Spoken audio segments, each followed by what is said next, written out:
Bom dia, queridos. Hoje é dia 24, é isso? 24 de... E agora eu esqueci o restante. De agosto, eu sabia. Só queria saber se vocês sabiam também. De 2019. Estamos aqui na turma Lavanda, de especialização em filosofia clínica.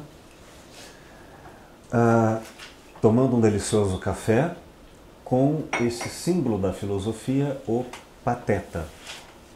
Uma representação caricatural, icônica do pathos, do espírito fático, da dimensão da consciência crítica, que, quando espanta-se diante do óbvio, ela é entendida pelo senso comum como engraçada, como louca, como desajustada, como uma figura também patológica, doente, estranha e às vezes perigosa. Não é à toa que essa caricatura do filósofo, na sua dimensão original da filosofia, que é, desde a nossa primeira aula, como falamos na leitura de Heidegger, que é isto, a filosofia, ela começa com uma disposição afetiva para o outro, para o estranho, para o infinito, para a dimensão do sei que não sei e tenho que me abrir para receber e para ir até esse mundo, essa verdade.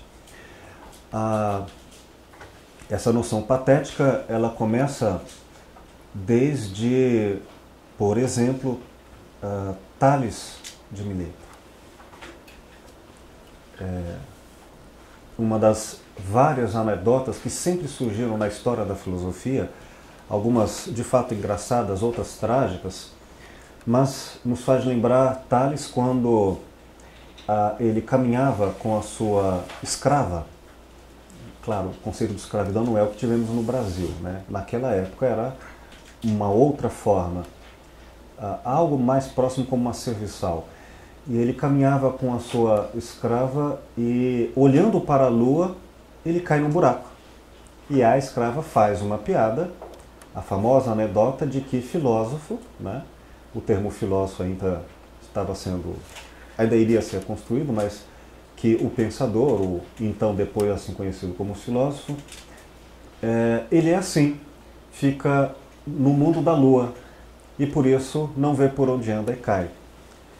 Ela, porém, não entendia que ele, quando olhava para a lua, não estava vendo o mundo sensorial, estava estudando o que hoje chamaríamos por o mapeamento das estrelas, o entendimento da cosmologia e estudando através da lua algo que era fundamental aos gregos, sobretudo aos navegantes dos mares do Mediterrâneo.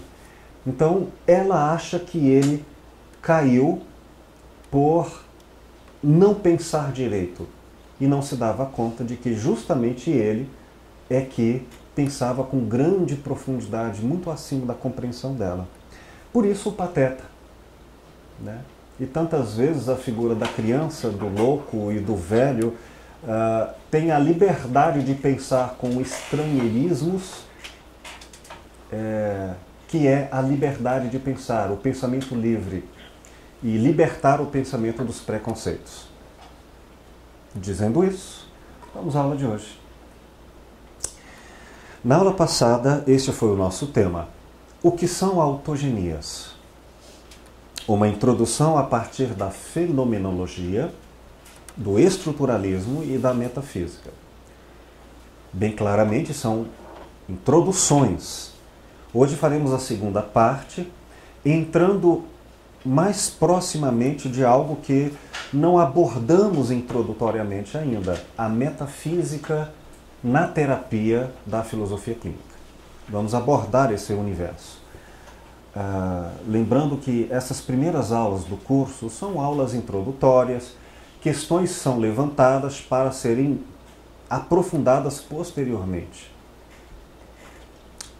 Então, hoje nós vamos falar sobre a relação entre alteridade, essa tarefa de ir ao mundo do outro, sobretudo o outro enquanto partilhante na esfera da clínica, que procura um filósofo clínico para ajudá-lo a pensar o mundo, a entender a realidade, a encontrar alternativas, sobretudo quando está em estado de crise e crises existenciais.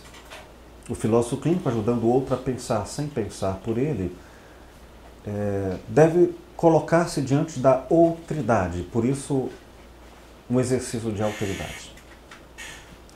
Mas este outro pode ser uma pessoa, mas se a outridade é o infinito de cada um, por que não haveríamos também de aceitar a possibilidade de que este infinito pode ser alcançado? Isto é, em tese, a ideia da metafísica, descobrir a verdade. Vamos ver as problemáticas disso. Bom, a filosofia clínica, como já dissemos, é uma praxis filosófica da alteridade exercida na atividade terapêutica, que o filósofo oferece ao partilhante, seja como indivíduo que o procura no consultório, seja como uma organização ou estrutura de pensamento coletiva. No trabalho de consultoria a escolas, hospitais, empresas, organizações religiosas ou políticas não governamentais em pequenas ou grandes comunidades. Então, quando nos referimos a partilhante, entenda como estrutura de pensamento singular de uma pessoa, desculpe minha redundância, mas podemos falar também em uma estrutura de pensamento, uma ajuda a uma organização também singular, embora de muitas pessoas, reunidas por alguma afinidade. Qual é o objetivo da filosofia clínica nesse trabalho terapêutico? É ajudá-lo a efetivar a sua potência de autenticidade implícita. Desenvolvê-la como a noção de educação, educere, conduzir para fora o que nele está potente. Lembrando muito o sentido que Aristóteles nos dá da sua metafísica e ontologia do ato e potência. Como a semente tem a potência de desenvolver a árvore, que enquanto ato manifesta já o desenvolvimento do que originalmente era apenas enquanto potência. Então, o outro que nos procura pode ser potencializado em toda a sua dimensão ou grandemente da sua dimensão existencial? O que isso significa? Essa é a questão que trataremos, né? E entraremos hoje numa aproximação da autenticidade na metafísica, como introdução. Eu quero ler para vocês, hoje faremos muitas leituras comentadas, tá? Anotem suas dúvidas, porque nos momentos certos nós faremos essas conversações de dúvidas. Aqui, uma publicação de 2005 da Revista Internacional de Filosofia Clínica, do Instituto Pachter, em Porto Alegre, chamada Informação Dirigida. Eu publiquei em 2005 um artigo nessa revista, cujas folhas dessa minha edição estão se despedaçando, um artigo chamado Rascunhos Filosóficos sobre o novo conceito ético de subjetividade em clínica. Um trechinho disso aqui nesta minha edição de 2005, página 149, diz assim: em filosofia clínica, o respeito ao modo de ser do outro, não apenas aos seus dados axiológicos, mas à sua subjetividade holoplástica. Holo quer dizer todo. Plástico no sentido das mobilidades. Holoplástico significa aberta a todas as possíveis transformações.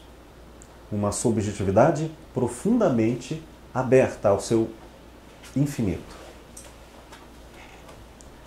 A filosofia clínica, então, respeitando o modo de ser do outro, com sua subjetividade holoplástica, afirma, segundo o alcance ou o acréscimo de minhas próprias reflexões, uma nova noção de valor, a potência de autenticidade. Ou seja, a capacidade de promover a existência, uma existência ou uma função existencial, a assumir o maior valor que sua grandeza é capaz de ser. Numa palavra, suscitar o máximo de eficácia às realizações subjetivas de cada um, segundo a autogenia da estrutura de pensamento considerada. O termo autogenia, aqui no artigo, tem uma nota de rodapé que eu vou ler apenas um trechinho dela, uma nota que se refere ao caderno G de Lúcio Pacta, no qual ele apresenta uma das passagens em que define o conceito de autogenia. Diz ele, autogenia, entre aspas, enquanto submodo, isto é, modo de ser submetido ao jeito de cada um. Substitui a técnica pelo submodo aqui. A autogenia é como denomino a organização orientada pelo filósofo clínico aos tópicos da estrutura de pensamento, de modo a se conseguir algo que dê à pessoa um outro rumo existencial quanto à problemática tratada, mais recomendável a ela. Enfim, como uma introdução, apresento aqui a ideia e concluindo a leitura, voltando ao texto.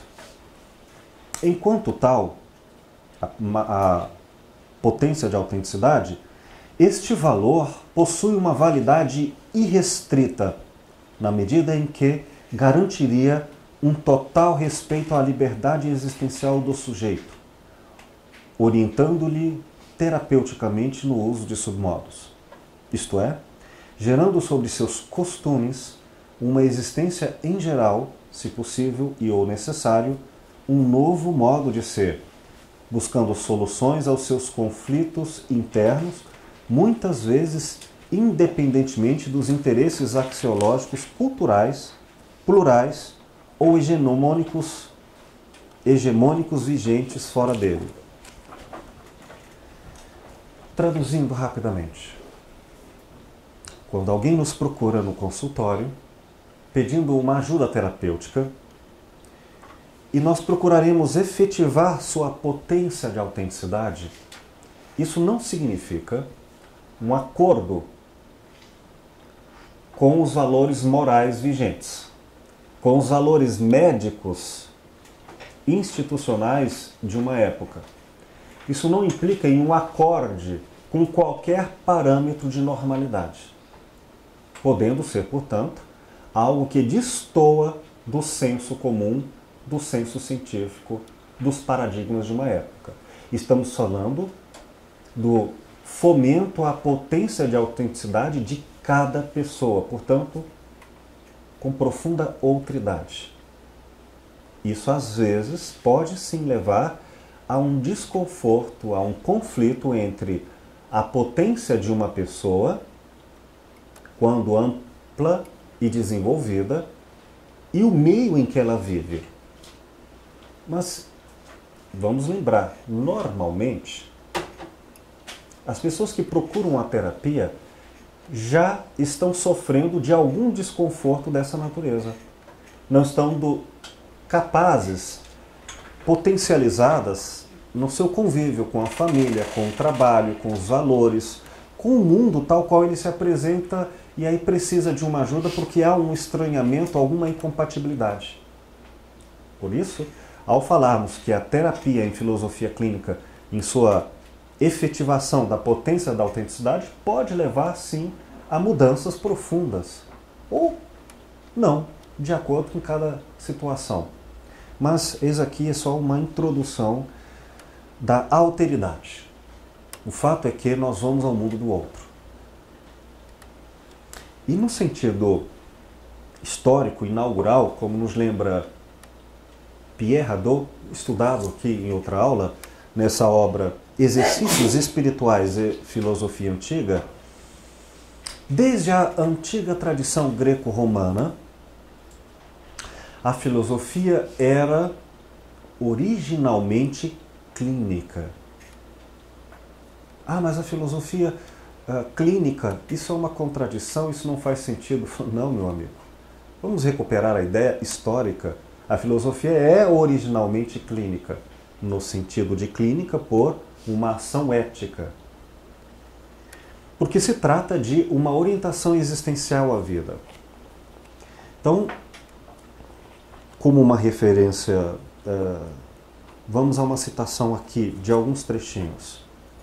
Diz Pierre Hadot, nesta edição de 2014, página 270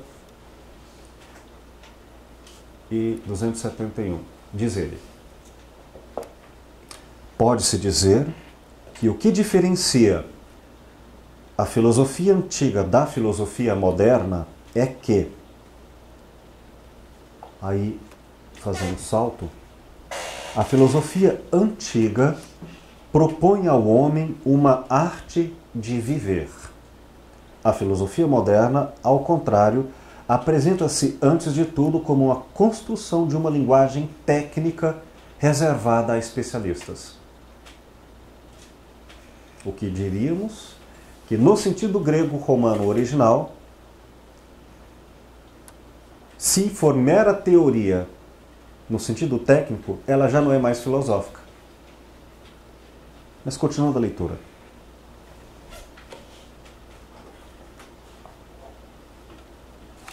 Cada um é livre para definir a filosofia como quiser, para escolher a filosofia que quiser, para inventar, se puder, a filosofia que acreditar válida.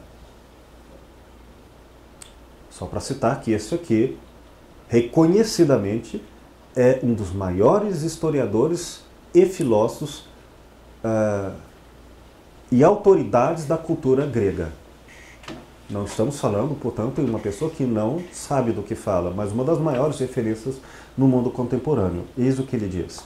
Mas, caso se permaneça fiel à definição antiga, como Descartes ou Spinoza ainda eram, para os quais a filosofia era, aspas, o exercício da sabedoria, fecha aspas, caso se pense que é essencial aos homens tentar chegar ao estado de sabedoria, encontrar-se-ão nas antigas tradições, nas diferentes escolas filosóficas, o socratismo, o platonismo, o aristotelismo, o epicurismo, o estoicismo, o cinismo, o ceticismo.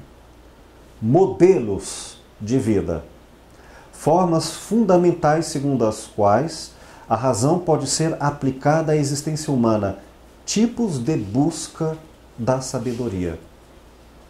Isto é, o livro não se chama à toa Exercícios Espirituais, porque não há autêntica filosofia enquanto não for exercício, ginástica. Como nós dissemos em outra aula, ginástica da ideia de que o lugar onde se exercita a academia é o mesmo do exercício mental, tal qual a mente, o corpo, por ginástica, por exercício. E aí, saltando agora a página 335, diz ele: o discurso filosófico antigo tendia a formar mais que a informar. A filosofia antiga é mais um exercício pedagógico e intelectual que uma construção sistemática. A filosofia antiga se apresentava a si própria, ao menos desde Sócrates e Platão, como uma terapêutica. Todas as escolas de filosofia antiga propõem, cada uma à sua maneira, uma crítica do estado habitual dos homens, estado de sofrimento, de desordem, de inconsciência, e um método para curar os homens desse estado, aspas. A escola do filósofo é uma clínica, fecha aspas, dizia Epiteto. Isso aqui é para testemunhar o quanto a filosofia, se for puramente filosófica na sua origem, será clínica. Sim. Daqui a pouquinho. Uma outra obra que mostra isso muito bem é o clássico de Werner Jaeger, Paideia, a formação do homem grego. Isto é, toda a filosofia e toda a cultura da Grécia Antiga, ela era não para informar, mas para formar pessoas. Então o conhecimento só era tido como conhecimento se fosse um exercício em que não se separa teoria e prática. A própria noção de teoria, palavra teoria em grego, como já vimos em outra aula, teor, visão, significa ver com a inteligência. E a teoria era a palavra grega para a visão utilizada nos espetáculos olímpicos. Então, você vê os exercícios, as atividades olímpicas dos atletas, não com o nervo óptico, mas com o entendimento do que implicam aqueles jogos, as suas regras e as superações. Ou seja, você vê de forma inteligente. Do contrário, não faria sentido jogar dados, corridas. O sentido daquilo não é visível pelo nervo óptico, e sim pela visão teórica, pela visão do entendimento dos jogos. Portanto, a visão está ligada à ideia essencialmente do exercício, da prática, da vivência. A visão, isto é, a teoria, está essencialmente ligada ao exercício terapêutico da formação humana. O que é a filosofia clínica? Não é outra coisa senão a filosofia em seu exercício histórico fundante. Nesse sentido, a aula passada nós falamos sobre Levinas, ética e infinito, totalidade e infinito, que ele apresenta a ideia de que a ética é a filosofia primeira, é o fundamento de todo pensar originalmente filosófico. É nessa esteira que, ao dizermos que a filosofia clínica é uma alteridade, diríamos que ela é essencialmente uma ética e, por isso, filosófica. Portanto, o que é ser filósofo clínico? É pensar como quem anda, pensar caminhando rumo ao outro, o que implica em uma convocação. Estamos diante daquele que é outro eu, que não sou eu, lidar com o contrário, com o conflito, com a discordância, com outro. Se eu efetivamente encontro alguém que não é espelho narcisista das minhas opiniões ou gostos e ou desgostos, eu estou comprometido com o que fazer com isso. Na dúvida, você casa, para entender o que eu estou falando. Quando lidar com a presença do outro, você será convocado a dar sobre isso a própria existência. Então não sou eu que me digo quem sou, é na presença do outro, em relação a ele, que eu me defino. Sou alto ou baixo, calmo ou nervoso, diante de outro. Com um serei calmo, com o outro serei nervoso. Não sou calmo em mim. Não sou alto ou baixo em mim. Sou em relação a. Então, quando aqui falamos de ir ao mundo do outro, como alteridade, estamos falando também na fabricação, no sentido do homem ser artífice de si mesmo, na construção da própria identidade. Por quê? A identidade do filósofo clínico não está nele apenas, está na relação com o outro. Nesse sentido, potencializar a autenticidade do filósofo clínico é saber cuidar do outro, como quem cuida da outridade com respeito a qualquer outro. O outro que habita outrem, o partilhante, o outro que habita em mim. Quando eu vou me conhecer, para além do que me é óbvio, e tenho que ir a mim também com alteridade. Portanto, ao potencializar a autenticidade do partilhante, o filósofo clínico também deve, razão da identidade e diferença, potencializar a ele próprio como filósofo clínico. Não vou ao outro com o mesmo respeito que devo a ele e a mim no encontro entre diferentes. Bom, daí a nossa tarefa, a nossa pretensão. De que maneira e que cuidados temos e devemos ter para ir ao outro? É nesse sentido que falamos em métodos ou caminhos, palavra grega, para um desenvolvimento teórico, uma inteligência, para sermos capazes, com o máximo de objetividade e com muito trabalho artesanal da técnica grega, que nós citamos e vamos depois aprofundar sobre esse assunto, para com uma objetividade artesã ir ao outro sem confundi-lo conosco e reconhecendo-o com objetividade, com respeito, diante de nós, isso quer dizer objetivo, não sou eu, é diante de mim, a subjetividade do outro. Quer dizer, como ir ao outro com o máximo de objetividade para garantir que a minha subjetividade, como filósofo clínico, não comprometa, não corrompa a subjetividade do outro. Simples, não é? É aí que nós vamos falar em 3 condições. Anotem aí. 3 condições. Condições para o exercício da alteridade. Para o exercício filosófico da alteridade. Lembrando que há vários pensadores da alteridade. O que nós vamos falar é a autoridade na filosofia clínica. Tá?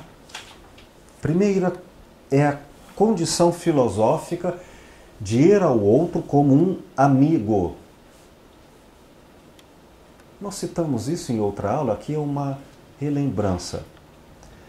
Na obra O que é a Filosofia, de Deleuze, Guattari, em que ele retoma o conceito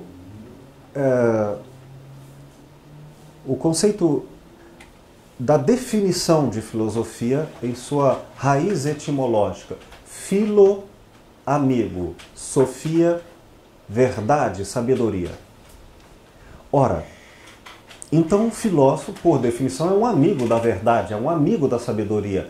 Amigo no sentido que ele deseja, ele quer. Mas e se, para lembrar a alegoria da caverna de Platão, do homem que procura a verdade, está no fundo da caverna, primeiramente fica frustrado ao descobrir que o que ele achava ser verdade não passavam de ilusões. Sombras projetadas à sua frente, ao fundo da caverna, por títeres, que são aqueles que brincam com bonecos, que brincam com objetos, que manipulam objetos e ele se descobre traído. Assim como alguém acreditou na campanha da televisão, deu dinheiro e depois descobriu que aquela imagem, aquela construção não era verdadeira e se sentiu traído. Isso não é verdade. Mas voltando à alegoria da caverna, então ele sai das sombras e com todo um processo metodológico que Platão apresenta através do diálogo, a conversação com Logos. Logos é a razão, que é simbolizada como luz. Logos é luz, em grego, que representa a tocha. Ele vai caminhando pouco a pouco até sair da caverna, em tese, se ele alcançasse a verdade plena, que seria o sol. A primeira experiência com essa verdade, lembram, na história da caverna, são 2 simultâneas. De um lado, ele recusa a luz, porque ela lhe fere Ora, então nesse sentido a verdade pode ferir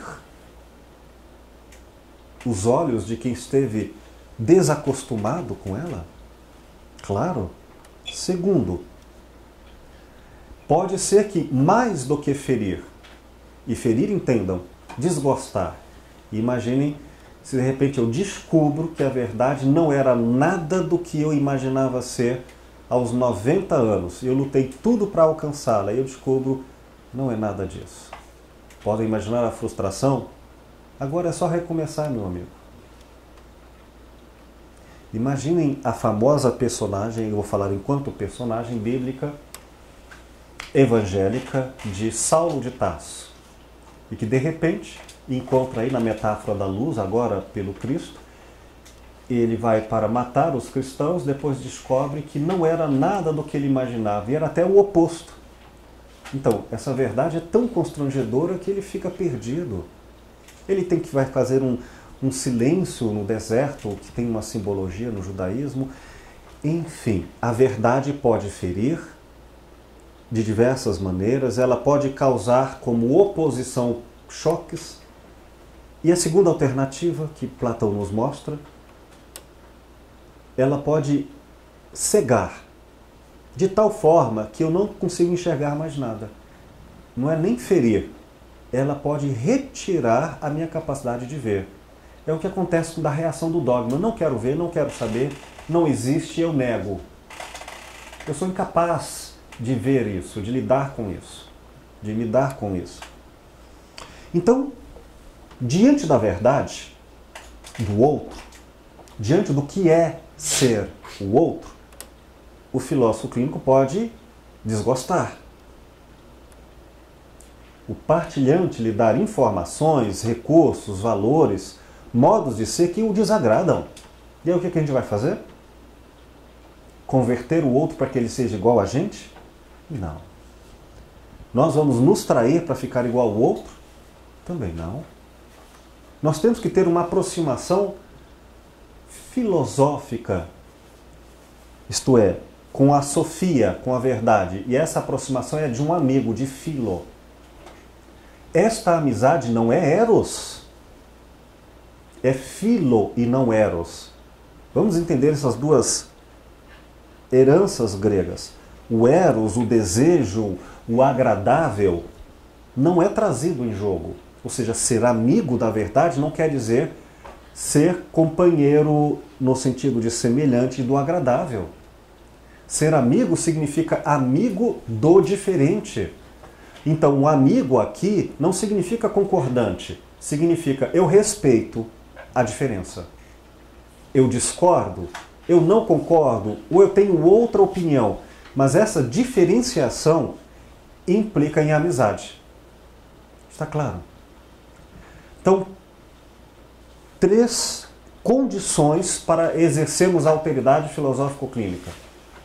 Primeiro, temos que ter amizade à verdade do outro.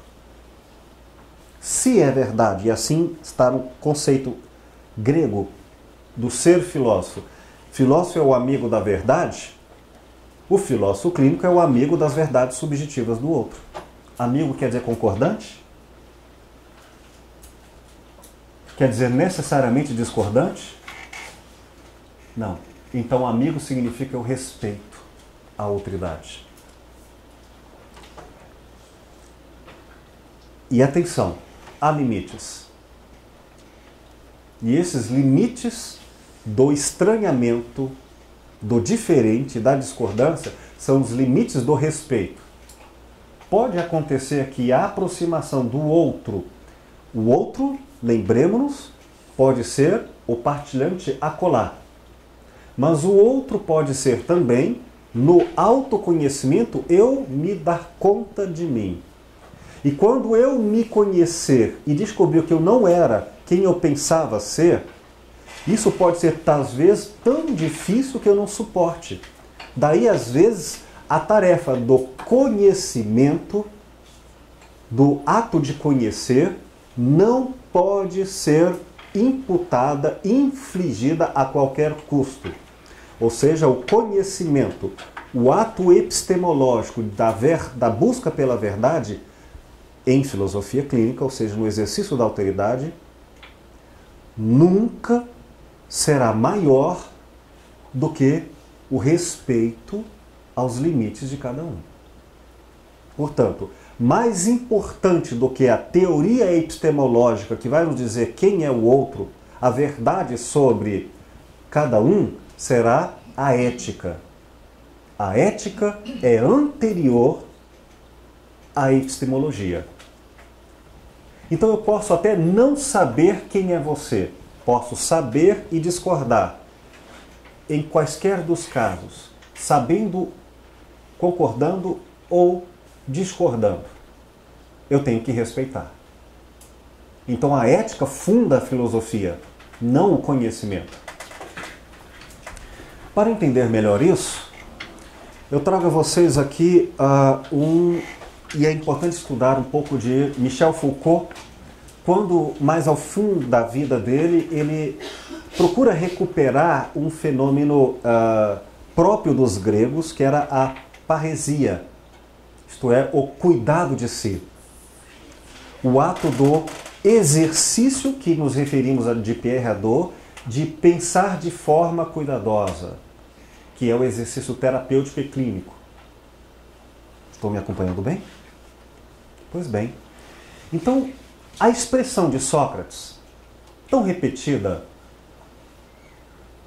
que geralmente não é citada das palavras de Sócrates, mas do Templo de Delfos, conheça-te a ti mesmo, e que Sócrates concorda, a ideia do conheça-te a ti mesmo em Sócrates e para os gregos era e implicava em um cuidado. Então, se eu dissesse assim, você deveria se conhecer, não era um receituário, não seria uma frase de efeito, não seria um ordenamento jurídico, moral, que eu deveria mandar como uma frase de efeito em redes sociais. Conheça-te a ti mesmo e pronto. Não. Isso implicava em uma relação de grande cuidado. Nós citamos em outra aula e vamos repetir aqui. Conhecer a si mesmo e conhecer ao outro é pela ética. A epistemologia a posteriori, depois de garantido o lugar ético da aproximação. Isto é, Sócrates, por exemplo, sempre que dialogava com o outro no ato de conhecimento, sempre que o outro não entendia ainda, não havia processado a cognição, a assimilação e o processo de conversão psicagógico, isto é, terapêutico, no processo de aprendizagem, e ele não havia ainda assimilado a conversa, o que Sócrates fazia? Interrompia, esperava o outro compreender para continuarem o diálogo. Não era imposição. Não era monólogo. Portanto, o que é conheça-te a ti mesmo verdadeiramente? Uma relação dialógica profunda, demorada, com tempo. O próprio exercício da terapia. Como hoje queremos recuperá-la na postura do consultório de um filósofo clínico. Está claro, gente? Não está claro? Qual é a sua questão, querida? É porque, assim, o filósofo clínico, o ir e vir, da forma como está se apresentado, vamos ver se eu estou entendendo. As condições para que a gente pode ter, a gente nunca deve esquecer a questão primordial da ética. Certo. Para eu ter, mas a ética não no sentido de valor moral. Perfeito. De valor enquanto a busca da verdade e não a minha verdade. Ok. Mas, aí eu fico na dúvida, também não é a verdade do outro. Ok. Então é a verdade da relação?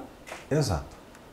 Exatamente por isso que a alteridade se dá na ética, no qual não importa tanto quais são os jogos de verdade aqui apresentados como resultantes do processo do diálogo. No caso do fenômeno platônico, para citar, há outros caminhos, que é uma dialética, tese, eu digo sim, e o outro discorda, antitese ou antítese. Esse é um processo longo e demorado que vão burilar entre eles variâncias que chegarão a outras ideias que não o sim ou puramente o não. Será, portanto, uma síntese. Esse é um processo contínuo e ininterrupto. Nesse sentido, nenhuma verdade deve substituir a razão. Razão não é sinônimo de verdade em Platão. Isto é, razão é o processo de diálogo, é uma dialética que, por trocas, por concordâncias, por discordâncias, respeitando o diálogo, sem a violência do cala você, calo-me eu, mas com os conflitos das discordâncias, chegar às verdades. É um processo. E esse processo é amoroso, é ético. Portanto, se alguma verdade for imputada pelo outro ou por mim, sem o diálogo, sem o processo respeitoso das diferenças, a verdade substituirá a razão. Qualquer verdade dita por qualquer um.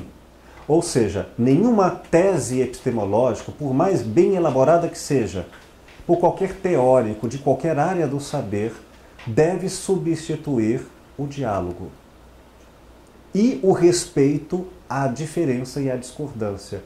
E também o infinito é isso e outras coisas, ou pode ser bem diferente. Portanto, a abertura respeitosa para com a outridade é sempre a base de todo e qualquer conhecimento. Ficou claro? Por isso, a ética se antecipa, é anterior à epistemologia. E é por isso que a filosofia clínica não é uma doutrinação de uma verdade de um filósofo clínico, por isso ela não é um aconselhamento filosófico, que é uma outra técnica e recurso de terapia, não é isto. A exemplo do que faz, por exemplo, no Marinoff, na obra Mais Platão e Menos Prozac, e não digo que seja ruim, é um outro caminho.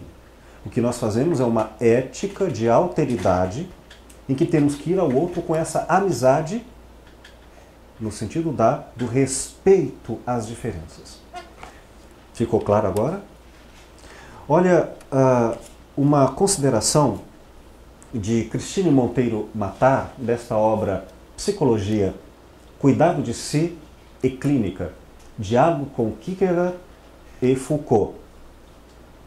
Esta obra em que ela faz conversações retomando vários pensadores, e em um dos momentos em que trata da parte que Michel Foucault faz a hermenêutica do sujeito, ela diz o seguinte: ela recupera a ideia de que Foucault lembra que a famosa citação de Sócrates, ou do pensamento socrático, conheça-te a ti mesmo, nos dias atuais trai o sentido original da época de Sócrates. Ou seja, se tornou uma verdade positivada, universal, obrigatória e de caráter violento, que imputa ao outro uma tarefa de conhecimento, qual fosse uma relação autoritária, e não à maneira do próprio Sócrates, que inclusive nem procuraria dialogar com aqueles que não quisessem dialogar. Ora, observem isso. Conheça-te a ti mesmo não existe sem o seu sentido originalmente ético. Portanto, cuidado. Essa imposição do conheça-te ou conheça o outro pode ser a falta do sentido ético original do conhecimento. Diz aqui o texto. Foucault levanta algumas hipóteses sobre o porquê de a noção de cuidado de si ter sido desconsiderada pela filosofia ocidental. Curioso, né? Pierre Hadot fala disso. Como é que a filosofia ocidental, ao longo do tempo, tornou-se a negação do seu sentido original terapêutico, que era entre os gregos antigos. Que fez sua história e passou a privilegiar o conheça-te a ti mesmo. A primeira delas é a de que parece haver algo de perturbador no princípio do cuidado de si da antiguidade. Perturbador. O que seria perturbador? O princípio do cuidado de si foi convertido nas fórmulas. Ocupar-se consigo, ter cuidados consigo mesmo, retirar-se em si mesmo, sentir prazer em si mesmo, buscar deleite somente em si, ser amigo de si mesmo, respeitar-se, prestar culto a si mesmo. E aqui podemos derivar outras. Frases clichês. Você não pode amar o outro sem antes se amar. Você tem que primeiro se conhecer para conhecer o outro. Frases prontas. Não é nada disso que Sócrates apresentava. Sócrates apresentava uma relação de cuidado. Cuidado. O termo usado por Platão por Sócrates era inclusive uma fala doce. Doce é o termo utilizado por Platão. Platão, quando ia conversar com o outro, tinha um cuidado doce e amoroso com o outro. Não era uma imposição de verdades de efeito. Por isso, há algo perturbador no mundo antigo, porque o cuidado do conheça-te a ti mesmo, socrático, é uma tarefa demorada de diálogo com o outro para ir ao outro. E não um receituário pronto, preceituado pelos saberes médicos, psicológicos, filosóficos, morais, religiosos, dizendo, siga essa cartilha que pronto, a verdade estará pronta e você estará salvo. Está claro, gente? Muito bem. Então a primeira condição para termos alteridade em filosofia clínica é a condição filosófica de um amigo. Outras culturas que não a grega antiga tinham outra personagem que não o filo, o amigo. Já sabemos que não é eros, não é uma relação de desejo, eu quero, não. Se trata de respeito. Que era a figura do sábio. O sábio já se apresentava como revelador místico da verdade. O filósofo não tem essa pretensão. A menos que vocês conheçam algum filósofo que tem essa sabedoria mística, mas não é o nosso caso. Nós, com humildade, vamos ao outro com respeito às nossas diferenças. Só mais um minutinho, quero apresentar aqui a segunda condição do cuidado.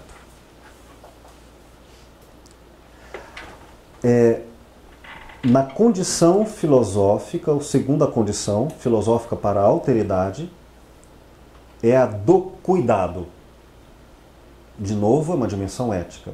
Isso porque a filosofia clínica é hospitaleira, um termo também usado por Levinas. Isto é, o filósofo clínico vai ao outro, ao ser do outro, metaforicamente à casa, à habitação do outro, ao mundo do outro, usando outras linguagens, como um hóspede. Nunca como um hospedeiro colonizador. Eu só vou ao outro se convidado como hóspede. Por isso, a característica do filósofo é ser um hospitaleiro. Uma pessoa que tenha hospitalidade. Em outra palavra, um filósofo deve ser filósofo e essencialmente um filósofo clínico por ter cuidado. Entender melhor isso, eu vou fazer uma pequena leitura de Leonardo Boff nessa obra O Cuidado Necessário. Uma obra muito bacana, muito bonita, de 2012. E aqui, entre vários filósofos, Heidegger, no capítulo 3, a fundamentação filosófico antropológica do cuidado recupera autores diferentes para mostrar a dimensão filosófica do cuidado. E aí um deles, ele diz aqui, na página 48, e aqui nós vamos entre a 48 e a 53, alguns trechos. Diz ele, sobre as explanações de ser e tempo em Heidegger. Diz Leonardo Boff, Heidegger assevera que a verdadeira tarefa da filosofia deve se orientar pelo cuidado de ser. O mesmo que nós lemos agora a partir de Foucault, lembra? A parresia grega. Concreto e vivo e de seu mundo. Para ele, a realidade somente ganha seu sentido original quando interpretada como cuidado e como, aspas, preocupação inquieta de si mesmo. Fecha aspas. Inquieto é o pathos, é o espírito do nada é óbvio. Então eu estou sem uma certeza absoluta para eu me descansar ao estado de consciência e de atenção. Não, precisarei sempre ficar atento. Em outro trecho, parágrafo diz: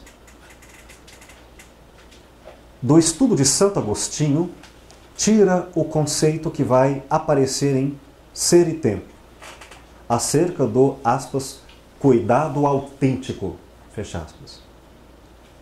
É aquele que cuida de si e, na liberdade, realiza as potencialidades de se autoajudar, numa perspectiva de futuro, fecha parênteses.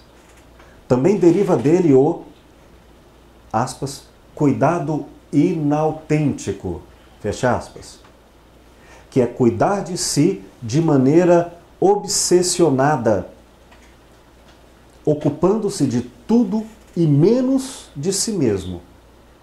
A gente pode chamar também de alienação. Ou cuidando do outro de modo a torná-lo dependente e até submisso, tornando o outro como coisa. Ou seja, quando nós somos obsessores de nós mesmos e do outro e chamamos isso de cuidado. É igual aquela figura da Lei Maria da Penha, em que a violência é maldosamente travestida no discurso: não, eu não sou ciumento, eu sou cuidadoso. Não, esse cuidado é inautêntico. E aí concluo com a seguinte citação de Leonardo Boff. Retomando e utilizando a linguagem do próprio Heidegger, o cuidado é um existencial. É cuidar da existência, do ser do outro. Um dado pertencente à natureza mesma do ser humano. Explicitamente dizem Ser e Tempo, abre aspas, de Heidegger. O cuidado significa um fenômeno ontológico existencial básico. Parágrafo 41, 261. Outra citação.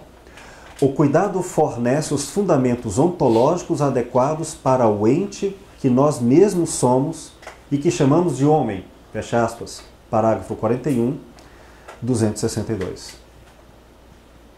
Outra citação. O cuidado subministra preliminarmente o solo em que toda a interpretação do ser humano, Dasein, se move. Fecha aspas. Parágrafo 41, 265. Por esta razão, abre aspas, comparece como a constituição ontológica sempre subjacente à existência humana. Parágrafo 41, página 165.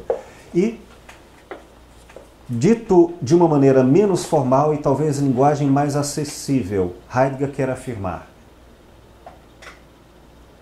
o cuidado entra na definição essencial do ser humano. Consiste a base para qualquer interpretação que se queira fazer dele. O cuidado está sempre aí presente e subjacente, como a constituição de ser humano. Falar do ser humano sem falar do cuidado é falar do ser humano. Mas é possível fazer isso? É. E é esse o ponto em que nos tornamos desumanos.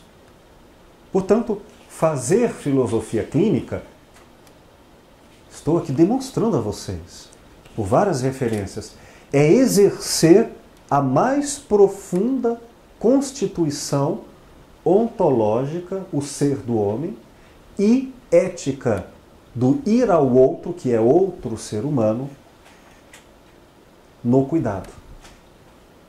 A conclusão pode ficar muito clara com o conceito de ir ao mundo do outro como mundo enquanto casa, ethos.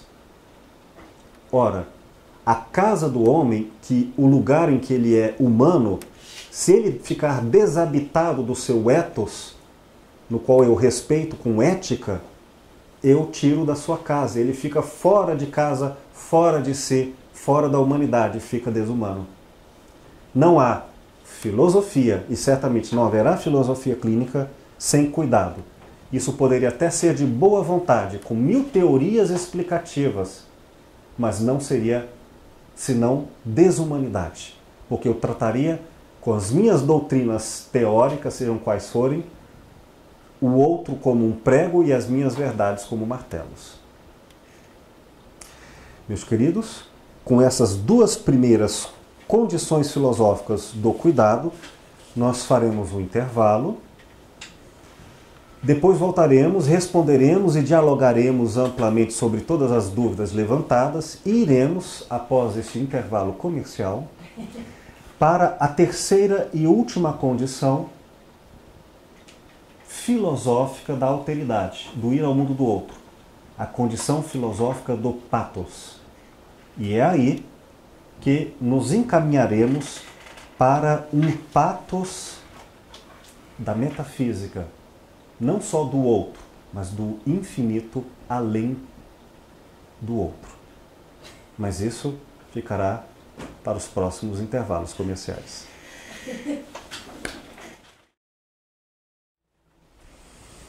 Queridos, após o intervalo, conversações, saciadas dúvidas, repostas outras questões inquietantes, nós falamos sobre 3 condições filosóficas para ir ao outro com alteridade na filosofia clínica. Na condição filosófica de um amigo, na condição filosófica do cuidado. E, claro, até agora estamos ainda falando em coisas que já citamos outrora. Ainda é uma revisão sobre outras perspectivas. Vamos falar então agora da condição filosófica do pathos. Esse adjetivo pathos, ou fático como adjetivo, né? Essa condição fática da consciência, ela é um constante exercício no nível crítico. Crítico como locução adjetiva de crise, isto é, em estado de crise. Não é só, eventualmente, o partilhante que virá com crises existenciais para o filósofo clínico. O próprio filósofo clínico só poderá atender o outro se ele também estiver numa condição de crise. Então, fazendo um parêntese e uma piada, o partilante chega ao filósofo clínico, eu tenho um problema, e o filósofo clínico responde, eu também. Tá tudo bem. Mas a crise que o filósofo clínico vai se autoconstruir, fala aqui no silencioso, querida, por gentileza, a crise que nós vamos construir é uma crise racional, em que nós vamos duvidar do óbvio, nós vamos construir esse estranhamento e recusa da obviedade. Em todas as esferas do que achamos ser real, do que o outro nos diz, do que a sociedade nos apresenta, do que nós pensamos sobre. E lembrando que quando falamos em estrutura de pensamento, não estamos falando por pensamento apenas o dado racional. Não. O pensamento no sentido de consciência e seus espectros infinitos. Portanto, o pensamento emotivo, o pensamento sensorial, nesse sentido do pathos, é colocar em dúvida a nossa existência como um todo. Como um todo. Não para negá-la.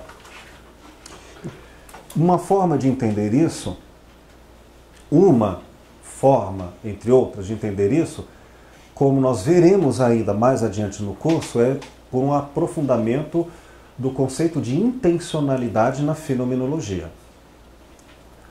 Assim como também veremos no estruturalismo, na metafísica e outros métodos. Mas a ideia que, em grego, recuperada por Edmund Husserl, de epoké, que é a suspensão do juízo, do julgamento, das opiniões sobre tudo. É uma atitude de não aceitar nem de negar qualquer julgamento.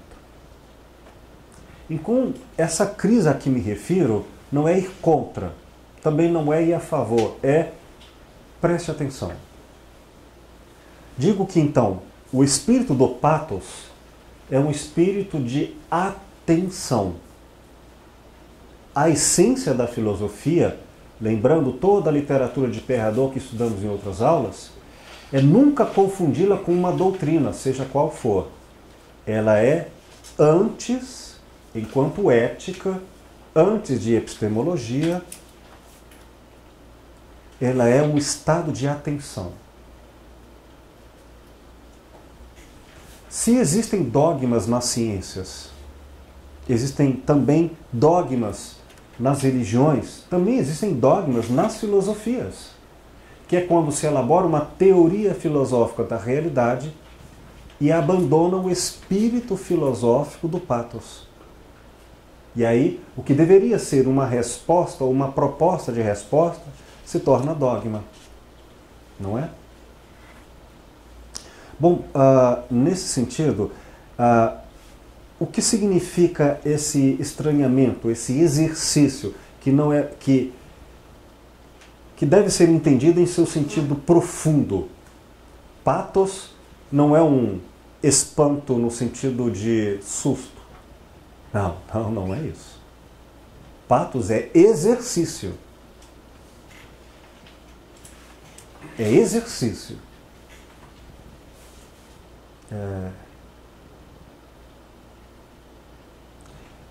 Como ficar, eu não vou dizer 24 horas por dia. Tem momentos que a gente precisa de Netflix e sorvete de flocos, pelo amor de Deus. Ninguém é de ferro.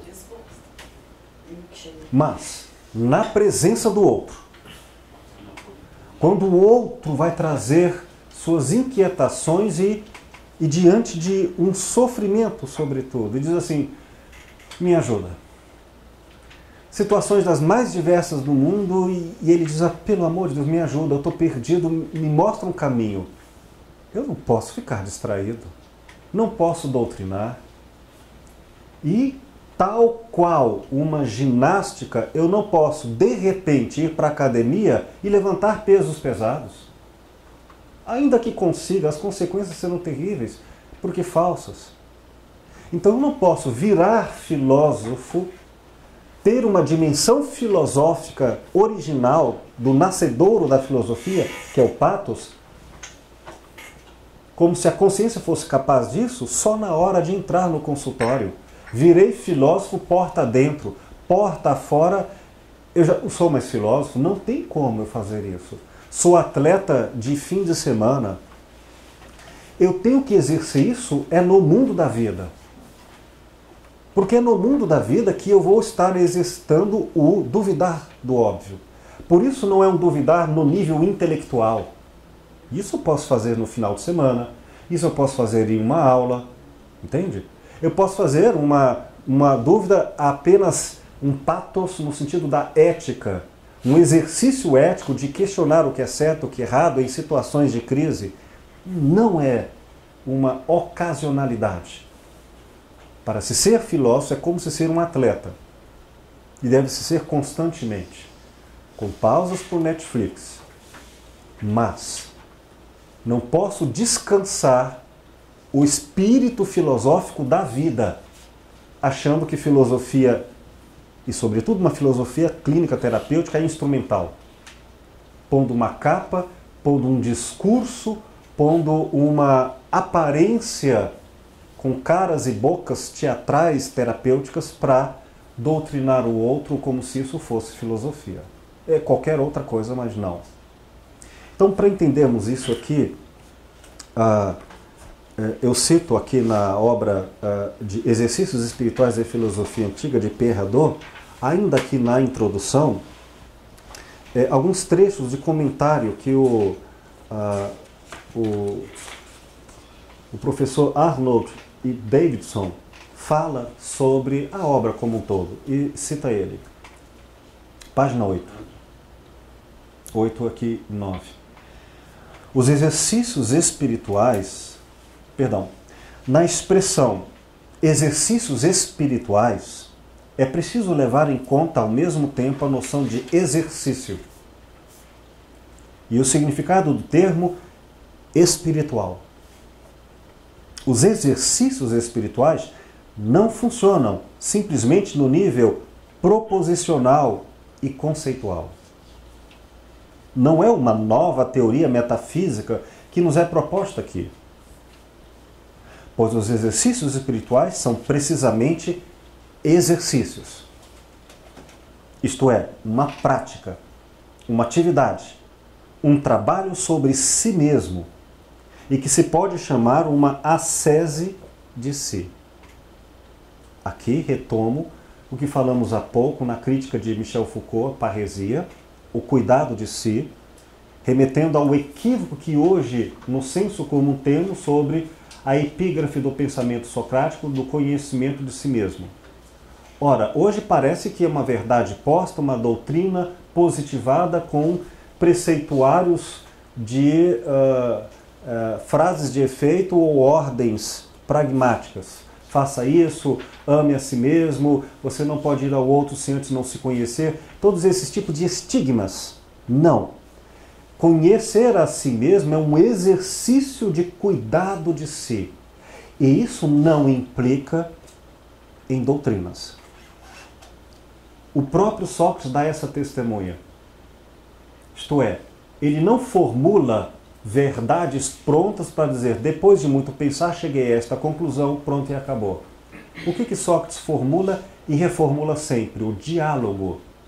Então, o que é o conheça-te a ti mesmo, socrático, da parresia?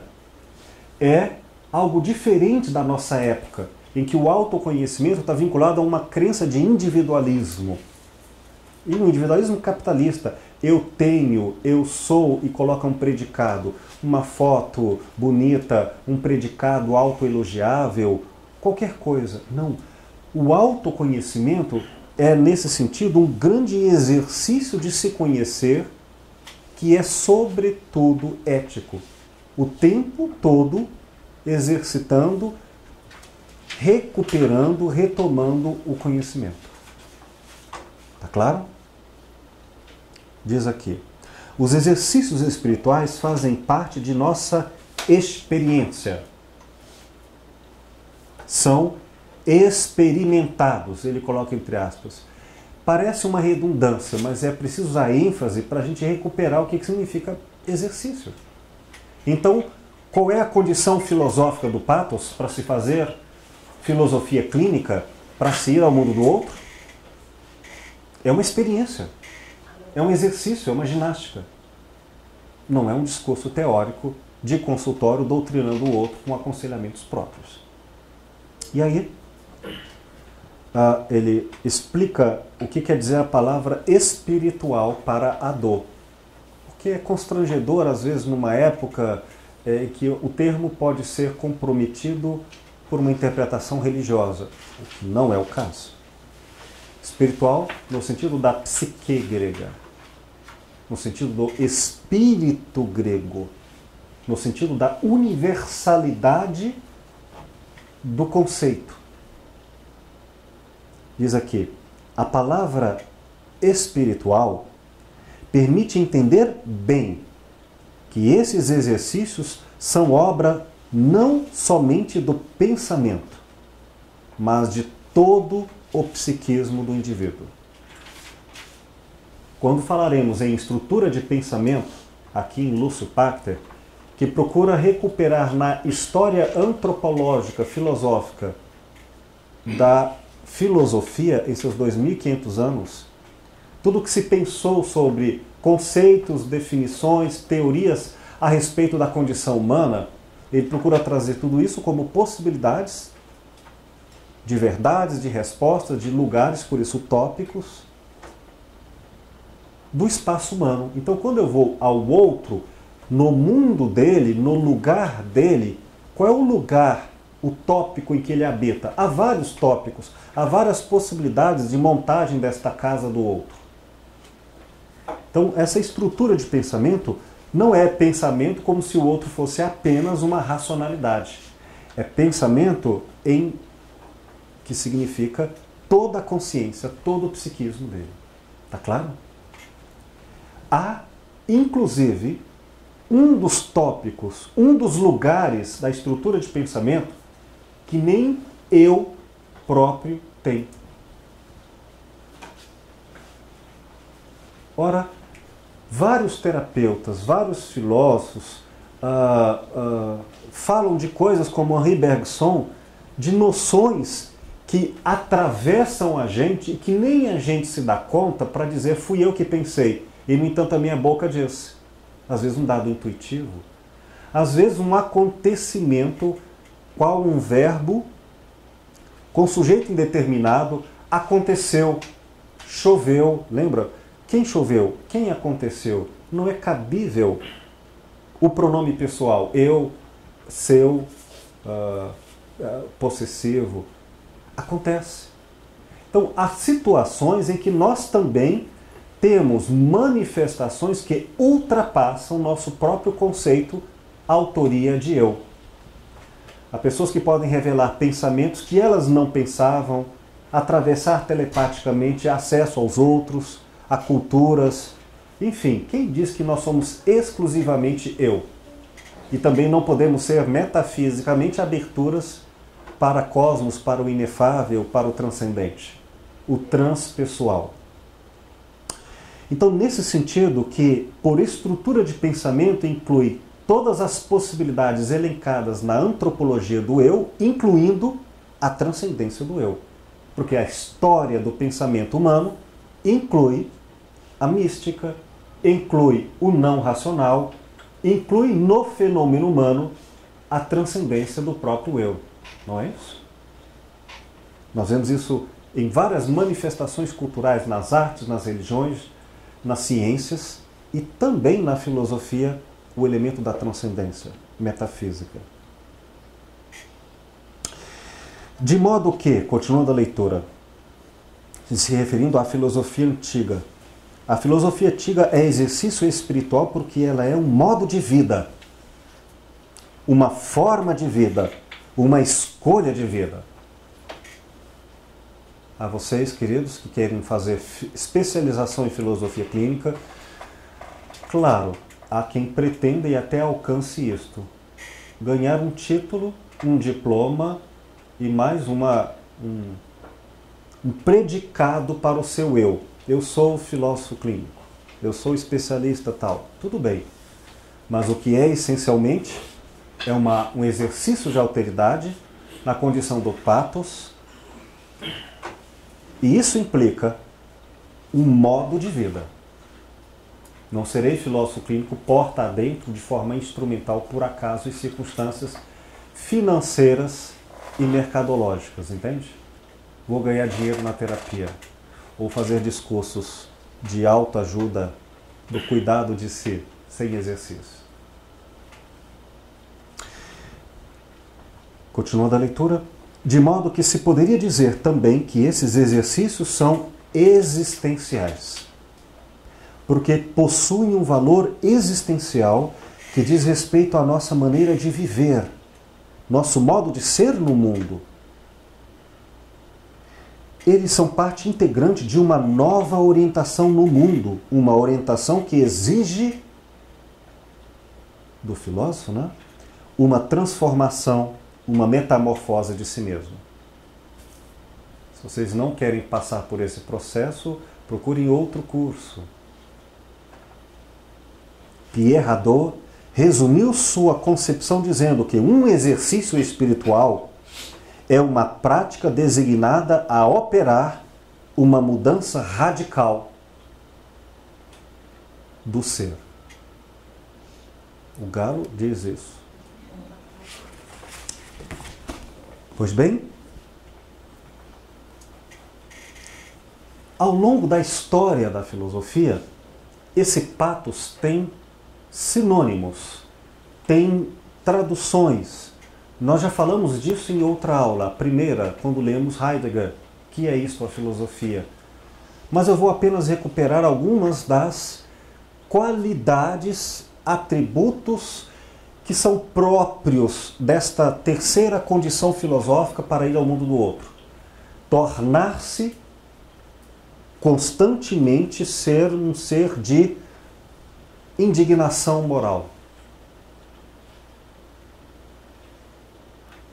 Portanto, se você for uma pessoa ética, você vai sofrer, vai se indignar com o erro, o próprio, o alheio.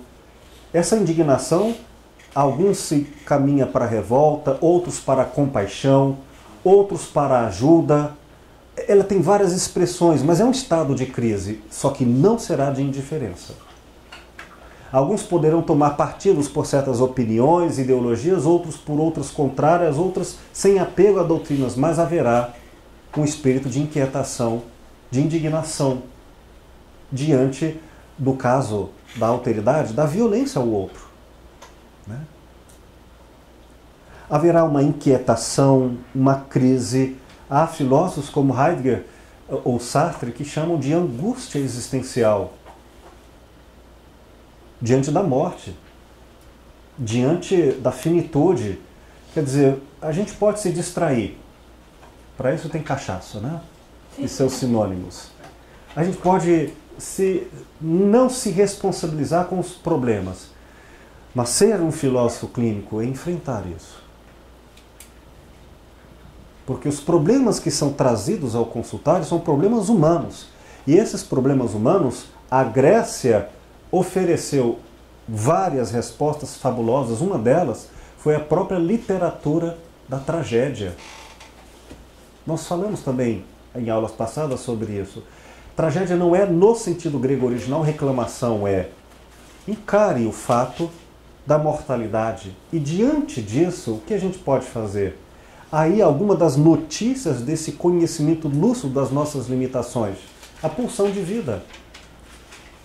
A catarse, a purificação, essa ideia do abandono de uma vida inautêntica diante de verdades que agora eu não fujo e me sinto comprometido com elas.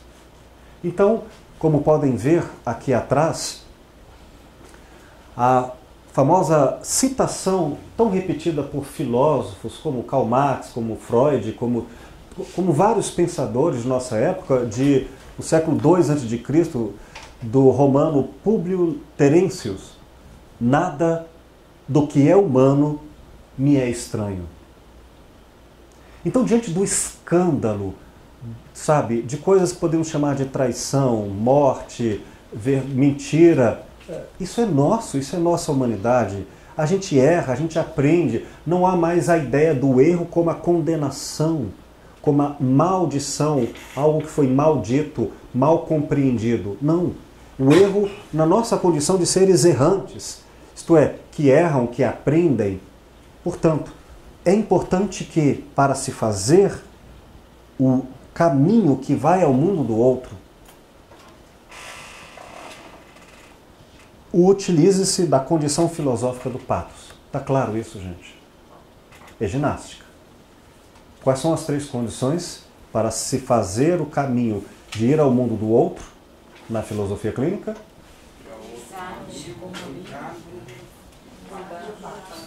Eu não entendi nada, mas é isso mesmo. Amizade, cuidado e o pathos. Uma amizade filosófica com cuidado filosófico. Lembrando que tem um cuidado inautêntico, uma amizade inautêntica e erótica fundamentada em elementos de agradabilidade. Aqui nós estamos falando de outra. E o pathos, que no fundo é isso. É um compromisso com a vida, profundo. É nesse sentido que eu quero dar um testemunho disso aqui nesta obra, Escuta e o Silêncio. de uma espécie de epoqué, essa dúvida, esse estranhamento do óbvio, essa suspensão do juízo de forma amorosa. O amor é um nome romântico para o discurso técnico da ética. Ética é o nome científico do amor. E aqui por amor eu não estou falando no sentido do eros. Amor no sentido do desejo, da saciedade, no sentido do atendimento às nossas carências. Não, ética, amor no sentido da ética, isto é, do respeito difícil na discordância, na alteridade. Tá? Amor no sentido não do gostar, às vezes é até um desgostar. Eu não gosto, eu não concordo, mas eu amo e cuido respeitando essa diferença. Então, um trecho sobre isso aqui na página, usando a edição de 2017, terceira edição, página 182, no segundo e início do terceiro parágrafo. Vou traduzir um pouco de tudo isso que falamos assim. O conhecimento sobre o partilhante nunca é essencial e definitivo, porque está vivo. Será sempre um grau de intensidade, maior ou menor, pelo treino da escuta sobre as linguagens do outro. Duas linhas abaixo. As dimensões de profundidade da existência humana são mais ricamente possíveis para além do que se sabe que existe e do que é provável. O mais profundo que se possa conhecer do ser humano se dá pela escuta do inusitado, do etc., que em latim significa, traduzindo, e outras coisas. Do estrangeiro, que há em si mesmo, outridade em si, no outro, em cada um. Conhecer verdadeiramente uma pessoa é dizer para si mesmo, em pensamento, depois de algum tempo de convívio: eu a conheço? Se ela é importante para mim, devo me interessar pelo que é importante para ela. Pois até o seu nome tem um novo significado que hoje eu não sei mais qual é. Não posso mais chamá-la sem algum espanto ante a novidade que desconheço. Conviver com alguém é reiteradamente exercer o patos e dizer: eu sei que eu a conheço, mas também eu não a conheço. Se eu perder essa dimensão do patos, o outro vira coisa e projeção e hábito e mesmo, não é eu próprio. Ele próprio se apropriando de si, é ele mesmo, porque se repete em mesmice do meu olhar. Continuando a leitura. Neste ponto, a teoria deve transformar-se em arte, o pensamento em gesto. Quando a filosofia vira clínica, o desejo do conhecimento sobre o outro se faz conhecimento do amor ao próximo.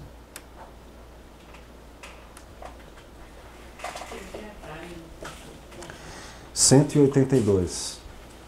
E agora, uma continuação na página 178, segundo parágrafo. De um lado, e por princípio, ao final de toda a sentença, de cada análise sobre o próximo, isso no consultório, o filósofo deve ter sempre a mesma conclusão em suas últimas palavras de julgamento, etc. Em latim e outras coisas.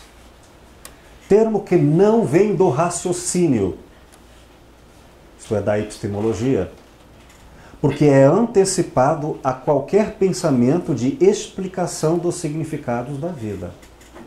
Não importa o que se diga ou se pense sobre as pretensões da verdade. Nenhuma frase seria profunda e vivente se ao final dela não se complementasse a afirmação: é isso e outras coisas.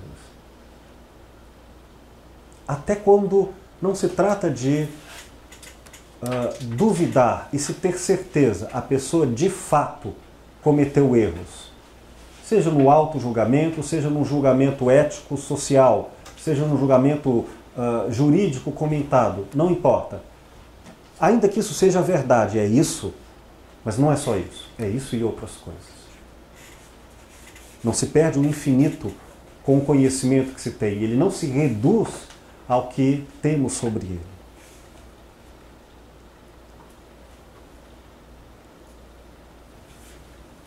Uma linha abaixo. Na clínica, o filósofo trata o pensamento como arte. Faz do conhecimento uma habilidade de visualizar o espaço de infinitude do outro, as dimensões da criação em que ele se reinventa e os esconderijos dos quais às vezes se revela. Na medida em que essa visão terapêutica é feita da valsa entre conhecer e cuidar, a arte da clínica é inspirada pela atenciosa escuta do etc., através da linguagem de incompletude. Para além dos meus... Bom, aqui continua. Então eu vou ouvir com um etc. É isso e outras coisas. É isso e o patos.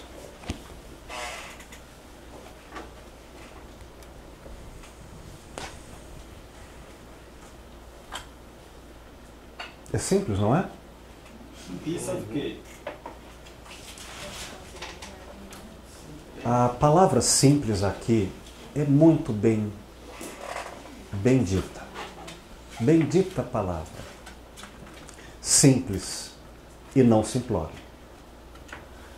É uma, se assim posso dizer, uma segunda simplicidade. Não é aquela que vem porque é óbvio e redundante. É porque me parece ser, é porque não quero saber além do que acho que é. Não. É simples porque eu fui com grande conhecimento, metodologia para retirar do outro meus julgamentos prévios e preconcebidos sobre ele e não aceitar dele o que é acidental, superficial, confuso, de maneira a ter o mais simples de mim e dele num diálogo cuja escuta é profunda e não superficial. Não é um diálogo de bate-papo, não é um diálogo de troca de opiniões, é a busca do conhecimento profundo.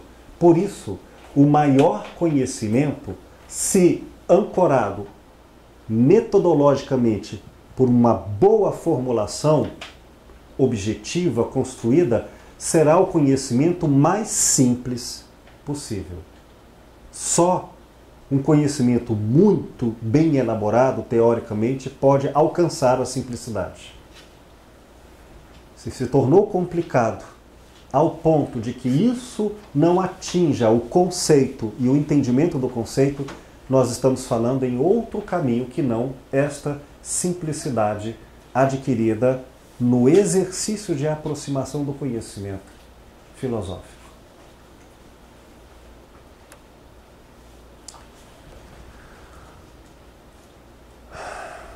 Vamos seguir adiante? Nos encaminhando para a promessa no qual tudo que foi dito até agora foi só introdução. E foi inclusive revisão, né? Revisão. Porque em continuação da aula passada, que o que são autogenias, e já dissemos, a autogenia é essa mescla, essa construção do jeito único com o qual cada singular pessoa se compõe, se organiza. De maneira que a tal receita de bolo não pode mais ser formulada em termos empíricos universais, e sim colocada apenas pelo método uma possibilidade de alcançarmos a receita de bolo de cada pessoa. Então toda a primeira parte da clínica filosófica é a aprendizagem do jeito único de cada pessoa, dos tópicos, dos lugares, dos modos de ser da casa do outro, do mundo do outro em que ele habita. A outra palavra que citei em outra aula é aqui, repito, como decoração. A decoração de cada casa, o decore do coração, o íntimo, só posso aprender se eu visitar esta casa como hóspede, lembremos, com cuidado. E ao aprender, ao ir ao mundo do outro, através da escuta, da aprendizagem, da historicidade, da aproximação, que é essa alteridade a que temos nos referido, e fazemos isso com espanto, e fazemos isso com amizade, nós fazemos isso com grande amor, como hóspede. Amor, repito, não é o eros, não é por desejo, não é procura de saciedade. Não, é amor no sentido do profundo respeito ao estranho, ao outro. E é aí que nós vamos nos abrir tão profundamente ao outro que podemos nos dar conta de fenômenos que ultrapassam na fala, na presença, através, isto é, atravessando, por isso a ideia de transversalidade do conhecimento, no qual elementos que não são capazes de serem articulados pelo eu, racionalmente, sensorialmente. Quando, por exemplo, alguém me fala algo que sem que ela se dê conta, porque como que por uma espécie de estranha distração, ela, e através dela é dito, é manifesto algo que ela não sabia. Então fica a questão, então quem disse? Há espaços de alienação no qual não sou eu que estou reconhecendo o que realmente quero. Mas deixaremos isso para outra aula. Como é que a alienação se separa do que agora se apresenta como a necessidade de ficar aberto, como ir ao mundo do outro e este outro transcender a própria pessoa. Isto é, aqui eu me refiro a elementos que podem ser estruturais. Até que ponto é a pessoa que fala ou é a sociedade que fala nela? Até que ponto é a pessoa que fala ou são elementos metafísicos e não da sociedade que, através dela, se comunicam? Há várias teorias de várias outras terapias, e Jung falava em sincronicidade, sabe? Vários seguem caminhos. Como é que nós vamos abrirmos para isso? É nesse sentido que eu convido vocês aqui depois à leitura deste livro, Filosofia Clínica e Espiritualidade, que foi publicado das conferências realizadas no 20º Encontro Nacional de Filosofia Clínica, realizado aqui em Goiânia, e que aqui tem uma citação de um artigo, o nosso artigo, que compõe aqui o capítulo 8, intitulado A Força Espiritual da Palavra no Diálogo da Filosofia Clínica. E quero fazer algumas leituras de aproximação. E aqui nos afastaremos um pouco de Levinas. Para Levinas, o filósofo da alteridade, quando encontramos o rosto de alguém, encontramos como que uma janela aberta ao etc. É isso e infinito. E o que significa infinito? Nunca será esgotado. Por isso, eu nunca conhecerei o outro na essência dele.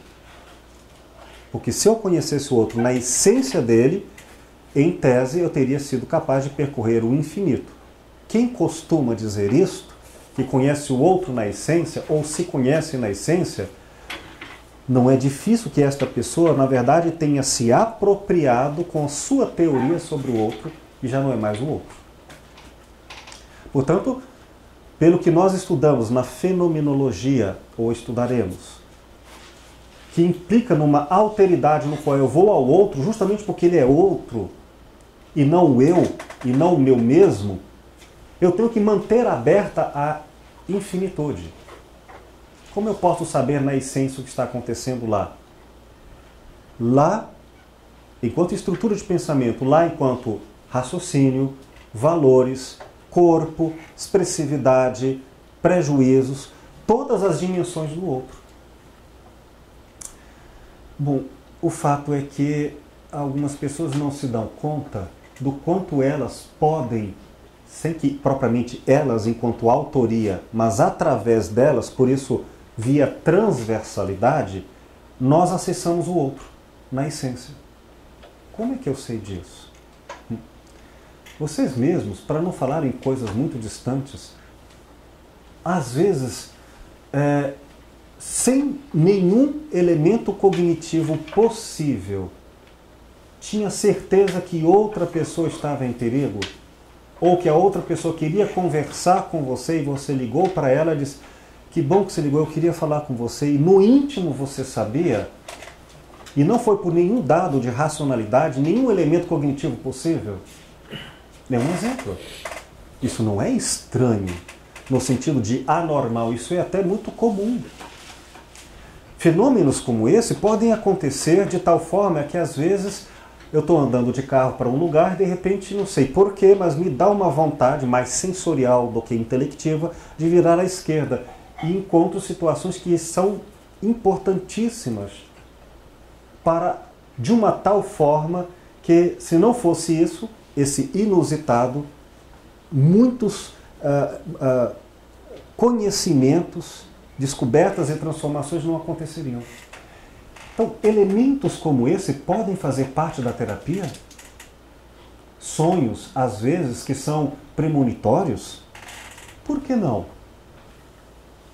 E não tem pessoas que, vamos falar por dados sensoriais, sentem na pele a dor da outra pessoa.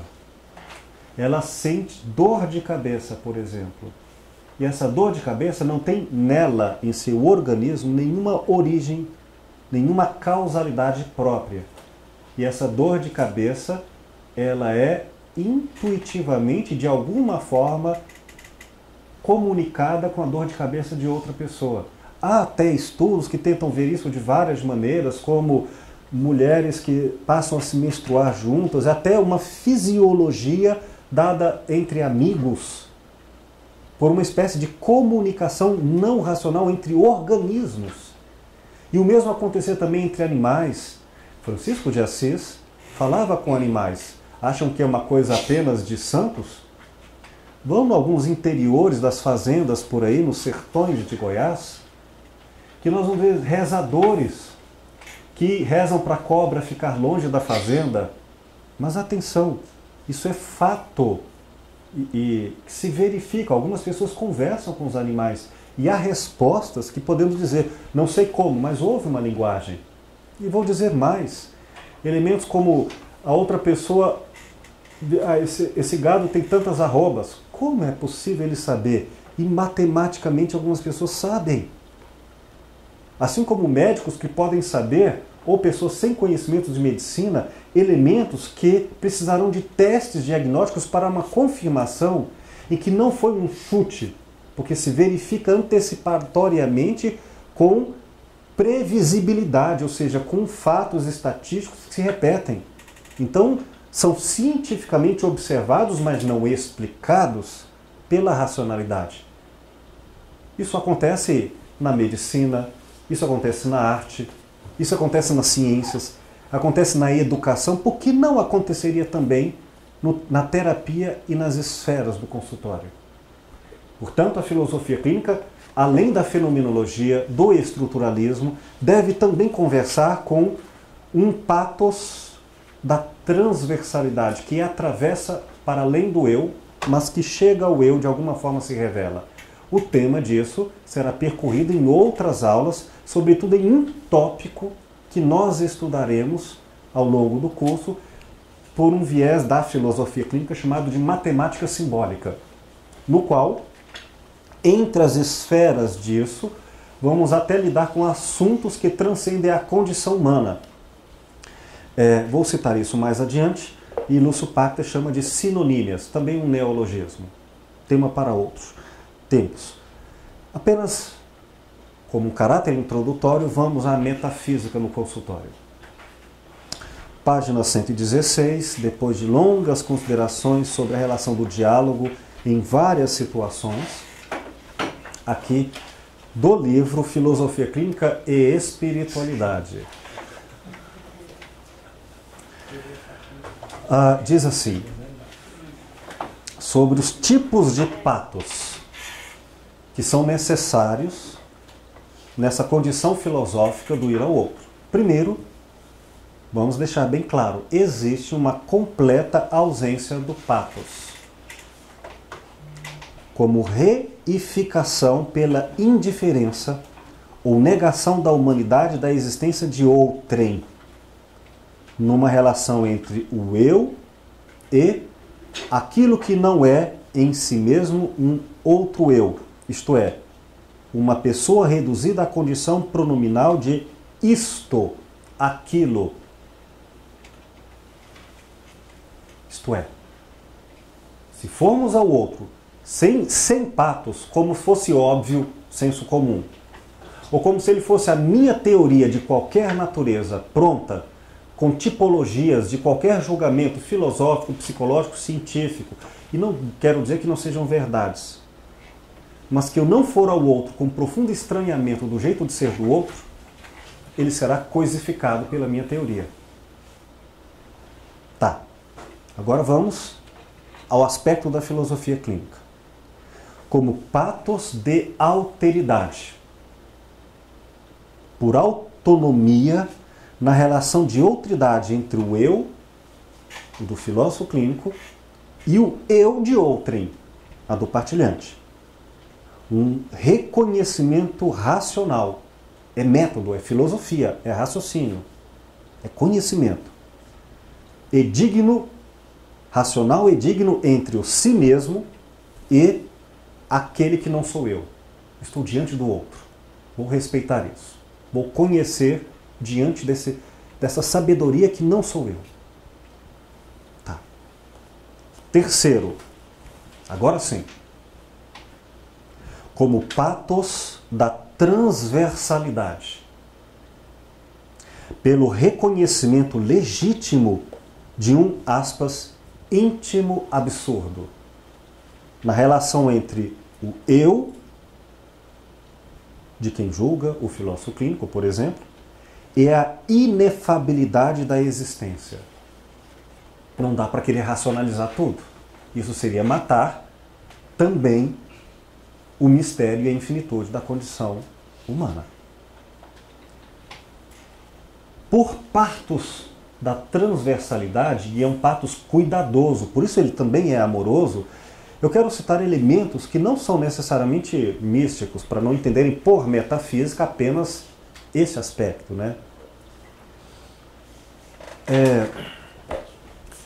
Eu quero citar aqui, por exemplo, duas obras de Hélio Strasburger, filósofo clínico, uma Filosofia Clínica, Diálogos com a Lógica dos Excessos, em que ele se dedica ao estudo e à prática clínica da filosofia clínica em manicômios. Quando você faz a clínica, quando o outro não apresenta a racionalidade do discurso da compreensão, mas ele também é pessoa, ele também tem direito, mas como é que eu vou ao outro sem a racionalidade por outros caminhos? Quer dizer, isso implica em transversalidade. Eu não vou pela racionalidade, eu vou por outros caminhos. E esses outros caminhos, às vezes, eu nem sei como eu vou, teoricamente explicado, mas eu tenho acessos clínicos ao outro numa relação de interdependência. E vale a pena, por exemplo, o filme, para que vejam um filme de Nice da Silveira, que foi uma grande terapeuta da tradição junguiana, que fez um belíssimo trabalho sobre a loucura, e ela dizia, depois até com o Museu do Inconsciente, quem sou eu para explicar o que é um louco? Quem sou eu para diagnosticar alguém como louco? Tantas coisas, lembrando Machado de Assis em O Alienista, de um psiquiatra da Casa Verde, da clínica Casa Verde, que vai internando todas as pessoas lá no interior do Rio de Janeiro, que lhe parecem loucas porque fazem coisas irracionais, o político que é corrupto, o marido que trai, o outro que mente. Isso é loucura, isso aí não faz sentido. Vai internando todo mundo até que quase toda a cidade fica internada. Até os próprios funcionários da Casa Verde, que ao adentrar o pátio, na hora de sair, dizer, não, eu não sou louco, eu sou funcionário da casa, sei. Você que diz que não é louco, todo mundo diz que não é louco, você é louco sim. Não conseguia sair. Vocês acham que coisas como essa acontecem só em livros? Não. Eu vi entrevistas de pessoas que no Jô Soares contaram, e isso foi uma questão forte, inclusive no Brasil, durante a Revolução de 64, que ao entrarem, ou porque politicamente eram avessas a opiniões vigentes, ou porque caiu uma bola dentro do manicômio, ele pulou, ao querer sair, não conseguiu, ficou preso até a família achar. Enfim, a loucura merece respeito. E o caminho por ela não será racional, será transversal. Precisaremos de um patos para o estranho, tão estranho que nem a nossa linguagem formal dará conta. Outra obra do filósofo clínico Hélio Strasburgas, Pérolas Imperfeitas, apontamentos sobre as lógicas do improvável. Outra coisa, sim, a metafísica, o inefável, a mística, o transcendente no consultório. Se Freud não conhecia nada disso é porque ele não...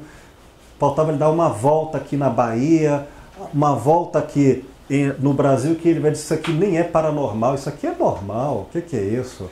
Isso aqui é nosso, não tem nada de estranho. E também pela arte. A obra de Paul Ricoeur, o grande filósofo francês, A Metáfora Viva. E quando a literatura, pela metáfora, pelos contos, pelas fábulas, é capaz de muito mais sabedoria e alcance sobre a essência do que a racionalidade argumentativa. E se de repente, através do mito, e não é à toa que Jung também trabalhava mitologia, não como fuga da realidade, mas ao contrário, como acesso à realidade, sonhos. Eu cito Jung, mas a nossa leitura das mesmas questões por ele tratadas tem um outro viés, que é, sobretudo, de conversação. Mas aí é outra aula. E depois, aqui, fenômenos que transcendem a nossa crença, que vem desde o Renascimento do conceito de homem, de uma espécie de humanismo em que a Europa incorreu, e depois os Estados Unidos incorreu repetidamente no mesmo erro, em achar que o ser humano é o que se pensa ser e coloniza os outros para serem tanto humanos quanto se julgava ser. Assim, os não-europeus, como os índios, tinham que virar europeus, assim como os não-gregos na época de Platão, Sócrates, Aristóteles, eram bárbaros porque não eram gregos. E se a nossa concepção tradicional humanista estiver em crise? Nós estamos falando aí em uma época, por exemplo, eu vou citar aqui o colega filósofo clínico Ronaldo Miguel da Silva, na sua tese de doutorado, O Pós-Humano, Crise ou Reconstrução da Identidade Humana. Uma rediscussão da cultura, da ciência e da religião. Nós estamos em fenômenos humanos que não podem mais ser maltratados como se forem seres racionais humanistas do século XVIII, do iluminismo de Kant. Aqui, a Mônica Iup e outros colegas, a Mônica Iup, que fez filosofia clínica, e aqui na obra da editora Filoxar, A Filosofia da Mente, Ciência Cognitiva e o Pós-Humano. Para onde vamos? Aqui há questões ligadas à filosofia das ciências e, sobretudo, à filosofia da mente e neurociências, em que questões híbridas, como seres robóticos, androides, seres virtuais, concepções que não separam mais os elementos da prótese, os elementos da inteligência artificial mesclados com elementos orgânicos e com condições humanas. Então, o conceito de humano está em xeque. Não estamos mais agora tão claramente a citar o homem de Aristóteles, cuja noção de corpo é pele para dentro. Às vezes agora o espírito pode desabitar o corpo e habitar outros corpos. Já vemos isso em filmes, falamos em memórias, falamos em percepções adulteradas de realidade que não adulteram. Podem até pôr em xeque aquela clássica noção materialista de realidade. Visões espirituais, como autênticas a serem discutidas, é nesse sentido que a ideia da filosofia clínica aqui é trazida para discutirmos com isso. E, portanto, quando falamos em patamares autogênicos, vamos falar também em conversações com a metafísica. E cito aqui uma continuação. No patos amoroso da alteridade, há um movimento íntimo de volição, de vontade, da estrutura de pensamento num esforço de autonomia para ir até a realidade do mundo a fim de conhecê-lo. Isso que a gente tem falado até agora. Com conhecimento, racionalidade filosófica, eu vou até o mundo do outro sem invadi-lo. É preciso muito conhecimento para ter essa simplicidade. É o espanto filosófico instaurador da lucidez que se produzem quando a consciência se auto-identifica responsável pelo próprio pensamento no ato de falar. Isto é a realidade do filósofo. O que falamos até agora? Distintamente, no patos amoroso da transversalidade, o movimento da estrutura de pensamento acontece no sentido inverso da aquisição do conhecimento. Em um deixar vir à presença a realidade do mundo.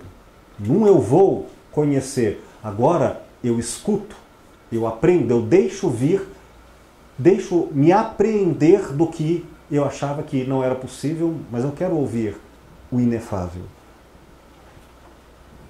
Um espanto filosófico lúcido que se produz através de uma passividade ativa, ou seja, por uma receptividade gentil e sem rígidos controles sobre os próprios julgamentos de valor para o acolhimento na vida do que ainda é mistério.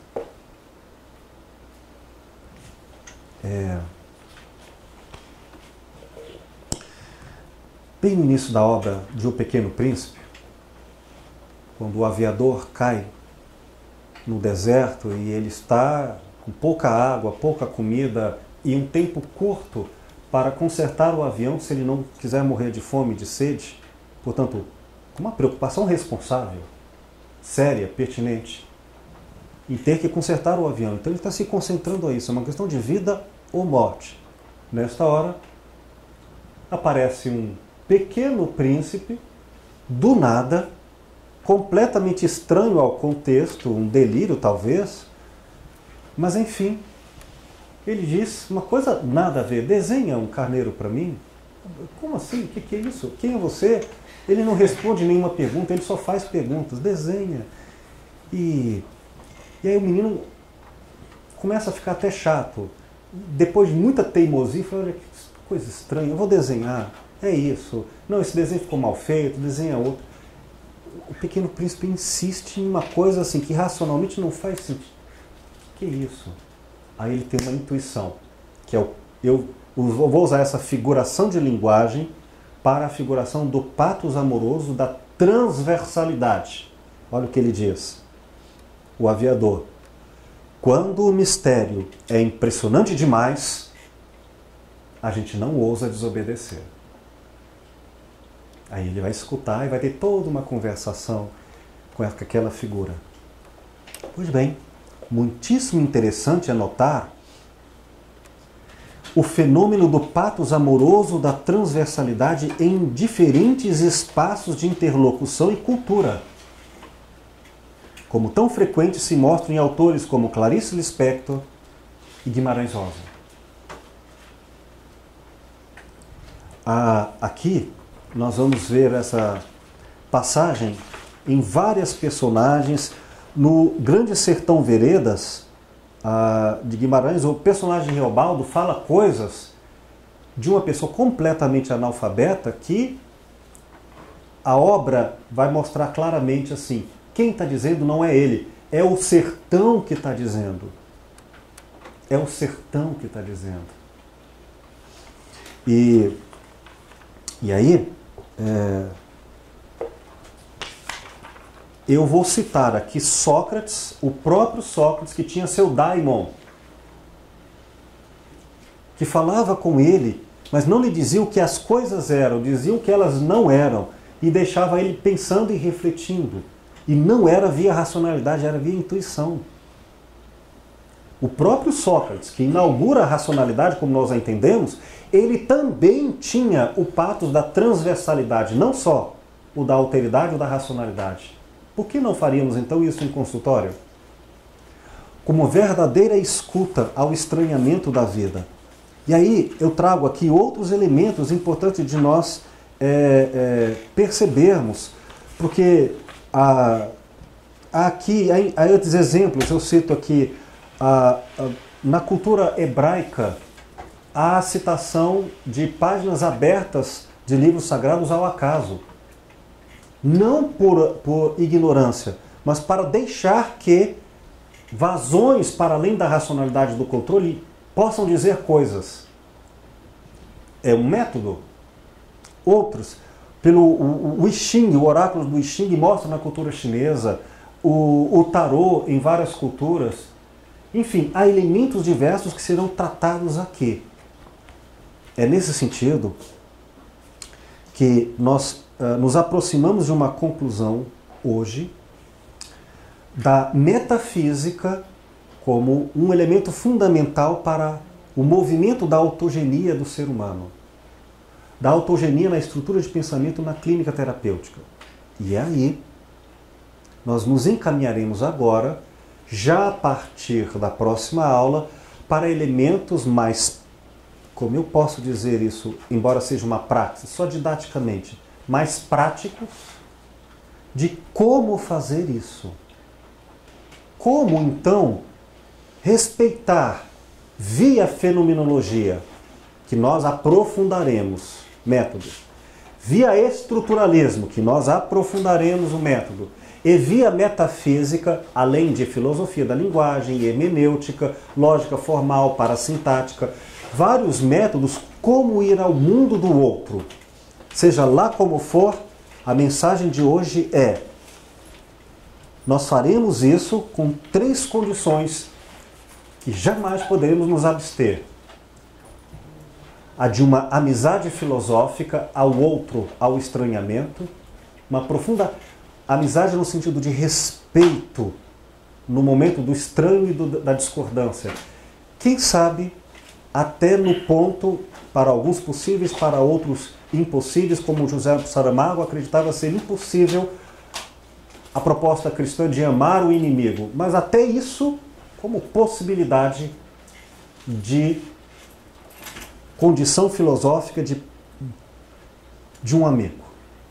Filosófos. O segundo, como condição filosófica do cuidado do ser, o cuidado ético, hospitaleiro. O terceiro, a condição filosófica do patos, do estranhamento,